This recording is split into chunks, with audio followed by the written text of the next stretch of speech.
fully clothed body of the woman in her early 20s was found floating in a drain near Lee Wharf by a Maritime Services employee.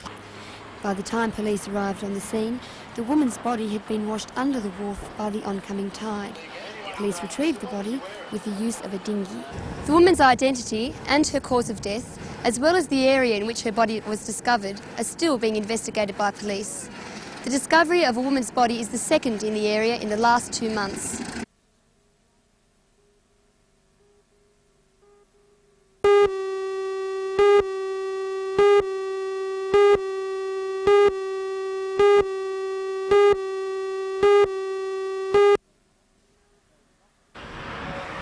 Barry Russell, a carpenter with the Maritime Services Board, made the grim discovery on his way to work shortly after 7:30.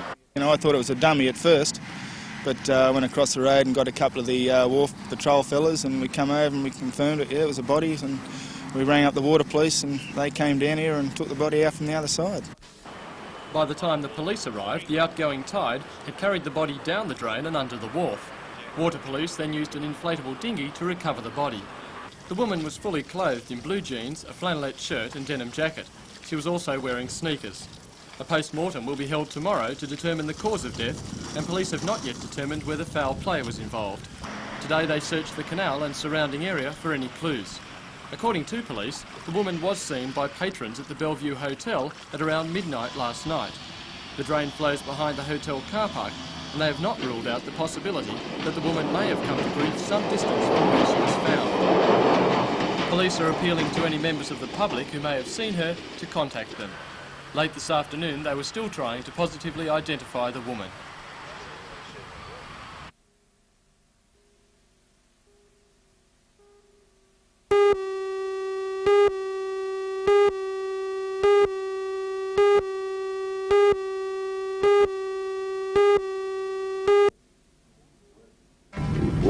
Today, Deputy Prime Minister and Attorney General Lionel Bowen officially opened the Newcastle Registry of the Family Court of Australia.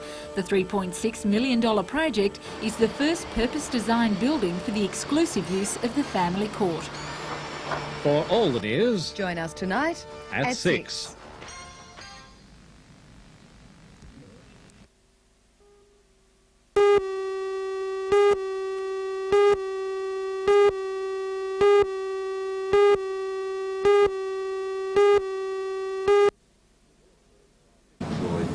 Mr Willis says while the phasing out of restrictive work practices was favourable, he believes Newcastle Wallsend went about it the wrong way. That kind of action which we saw from the parent company, Pico Wallsend and Roe River, is quite destructive of good industrial relations. It just strikes me as a very strange way in which to conduct industrial relations. It was strange at Roe River. It's perhaps even stranger here.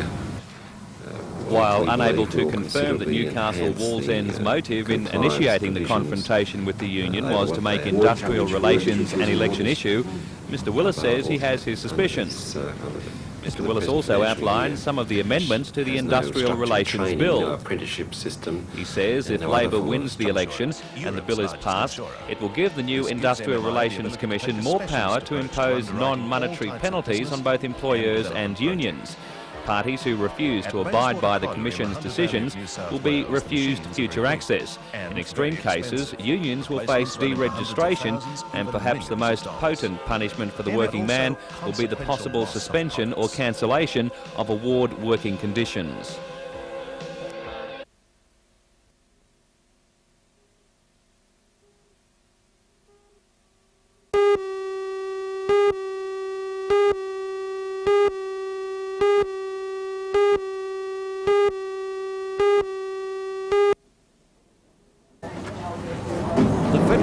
Has been looking for a place to house the ever-growing Newcastle Tax Office since it was established. Earlier this month it announced that a development on the corner of King and Derby Street would be the new home. The Tax Office has taken out a 10-year lease and will pay $3.2 million a year for the building, which should take about 18 months to build. The Minister for Administrative Services, Tom Uren, inspected the site this morning. He denied that plans for the long-awaited Commonwealth Office block had been shelved.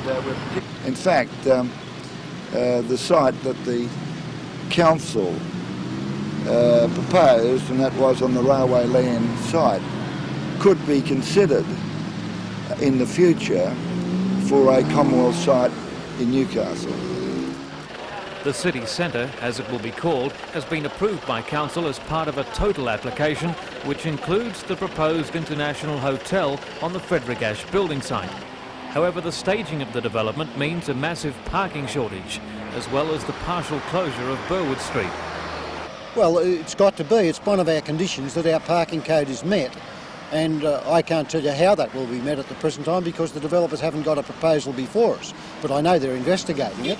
The difficulty is that our approval was for the hotel, and we'd hoped that the hotel and tax office would go together in one development, and that would have solved most of the problem.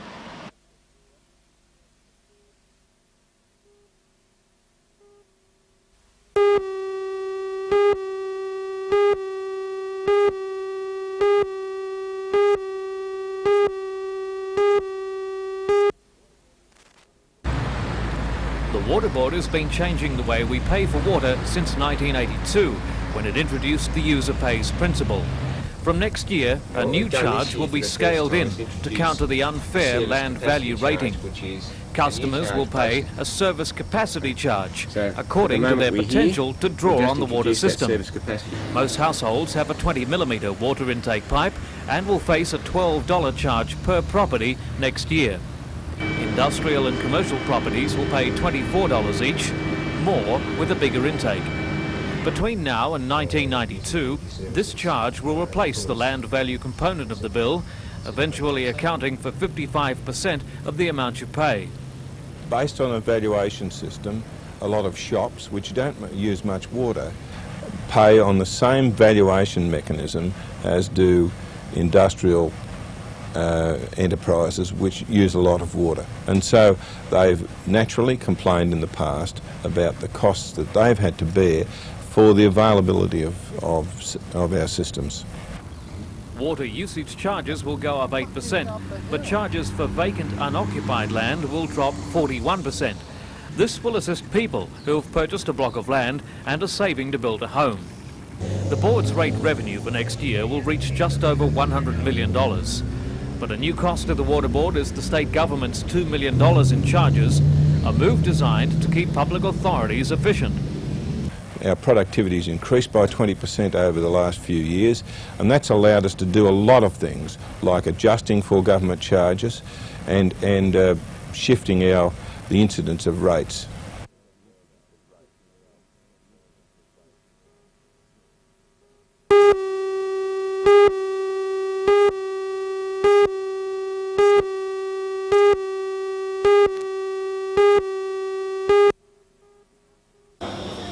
Newcastle's renal unit was established in 1972, but over the years the ward deteriorated to the point that it was considered cluttered and claustrophobic and generally depressing for very sick patients. So it was a happy occasion today for State Member for Newcastle, Arthur Wade, to officially open the refurbished renal ward at the Royal Newcastle Hospital. The renovated ward is light and airy. 4 bed bays for renal patients have been refurbished and balconies have been upgraded as rest areas. But a highlight of the $130,000 renovations is the provision of 2 new private rooms for transplant patients. The director of the unit, Dr. Ranjit Nanra, used today's opening to make a plea for increased funding for Newcastle's transplant patients. If we are going to establish an international class transplant program, we need additional funding, for which an application has gone to the State Health Department. But to date, the transplant program is being funded internally from the hospital within existing resources. So it's inadequate, is that right? I would have to say yes, inadequate.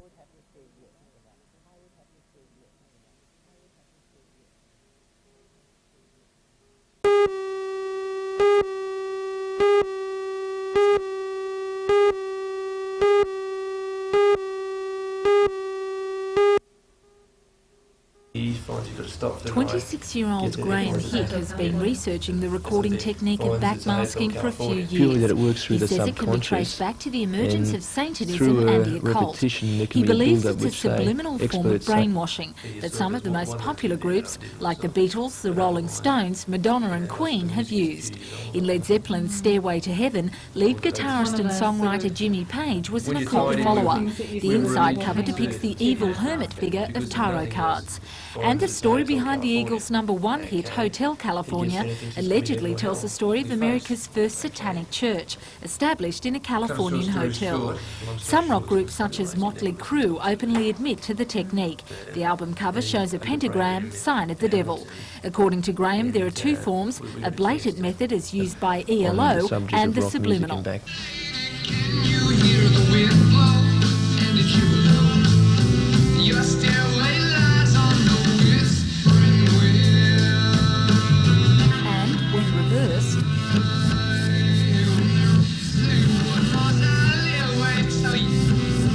Do you believe you're hearing messages, or are you just convincing yourself? Well, I believe there's something there. I challenge anyone else to listen to it and disagree.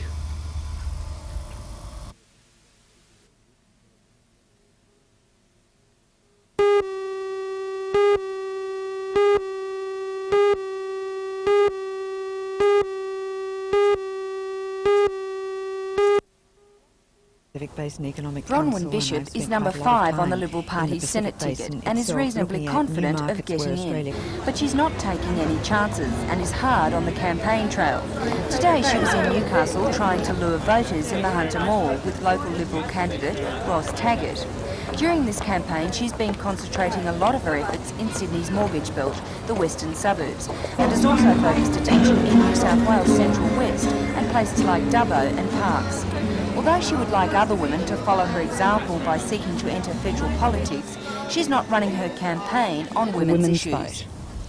Well, I think that the women's vote is affected by the mainstream issues, the question of taxation, that women will have more of their own hard-earned taxpayers' dollars in their own hands, which under the Labor Party's tax cuts, less than 70, or rather in excess of 72% of women receive no benefit from those tax cuts at all.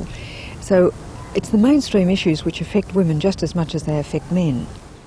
So really, you don't.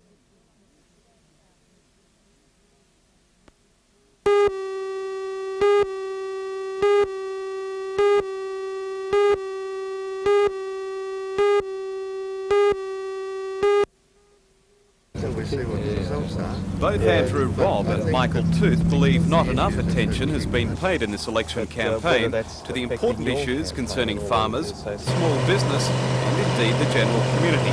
High interest rates, fuel excise charges and union power are just some of the areas the NFF and the Farmers Association would like to see addressed in more detail by candidates.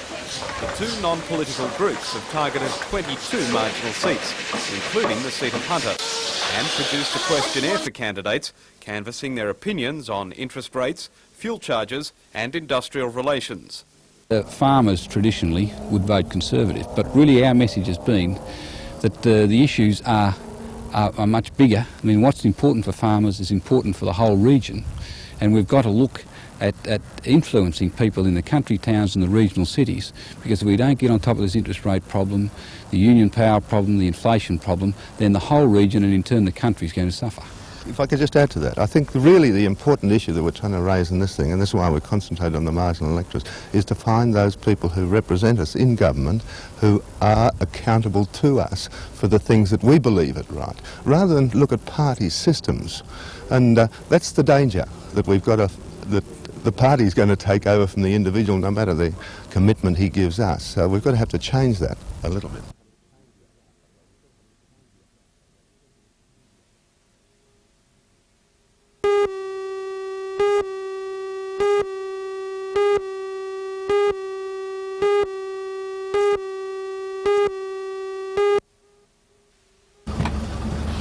Air Marshal Newham joined the Air Force in 1951 as a fighter pilot, and his first base was Williamtown. It seemed poetically appropriate that the base which had launched his career should today acknowledge its end. After the Air Force colours were paraded, the airmen and officers honoured their Supreme Commander with a march past.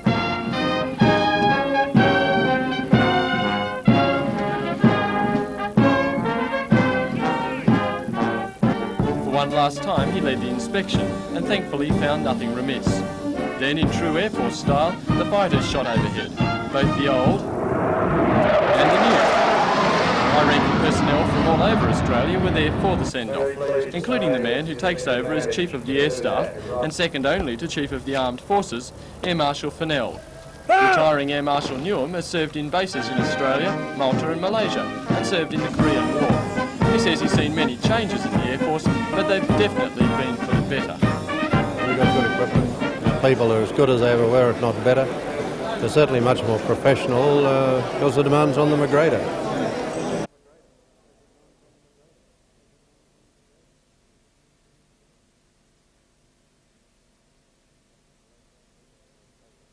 It's the most capable aircraft we've taken into the inventory. It puts special demands on the people who fly them and the people who maintain them. But we've never had an aircraft that is just so capable or so productive in the flying hour. And as I mentioned out on the parade today, it's the centrepiece of whole defence posture. You've got to have a favourable air environment, an air superior.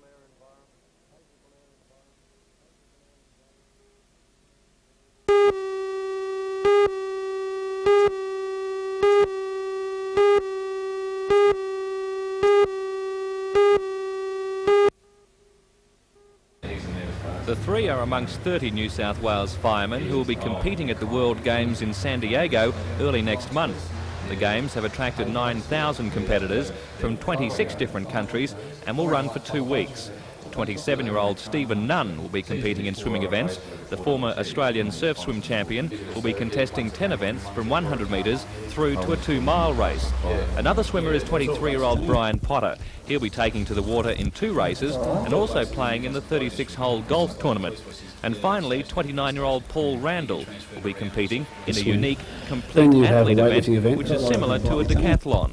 Well, it's an event that runs, it's got 8 events, and you're doing over a 1-day period. And you've got a 3-mile run to start with in the morning, then you go to a 100-metre sprint, and then a 100-metre sprint in a pool, so it's a swim. Then you have a weightlifting event, which is bench pressing. You get 2 attempts at that, and you go from that to doing chin-ups or pull-ups, as the Yanks like to call them, on the bar. And from that you do a 20-foot rope climb. There's another time event. You do a shot put. At the end of the day, you do an obstacle course. The three leave Newcastle on the 27th of July, with the Games starting on August 1st.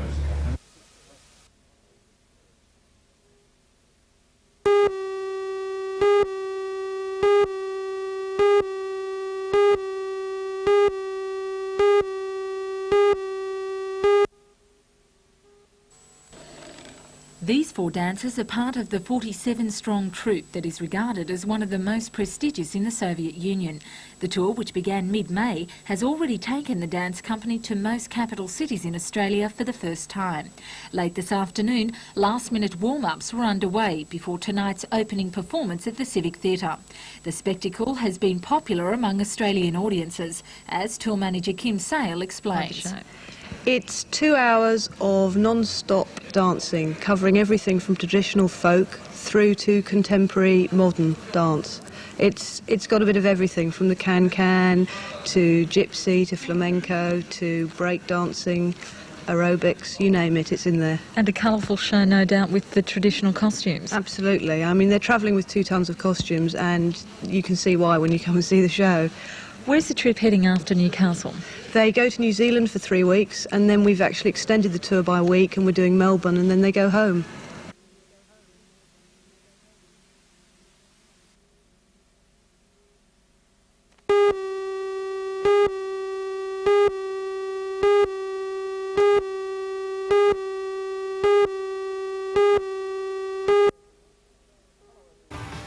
Hello everyone. Today at the Regional Museum in Newcastle, President of the Australian Institution of Engineers, David Skillington, inspected progress of work. I'll have a report on that in tonight's news. For all the news, join us tonight at 6.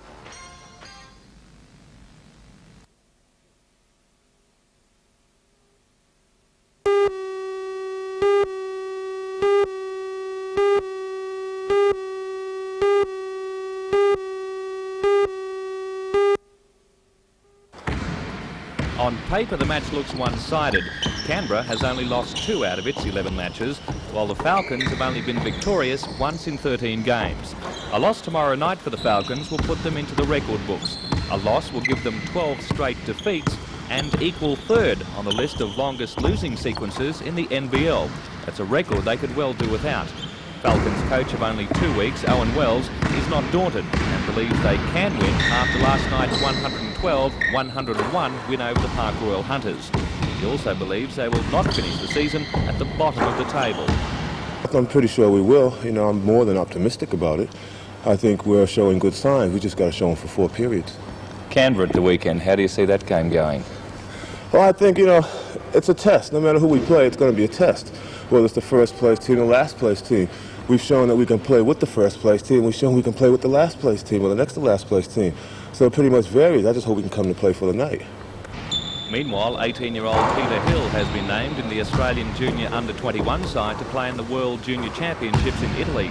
The 6'3" former Katara High student, who now attends the Institute of Sport, will play guard in the 12-man touring team.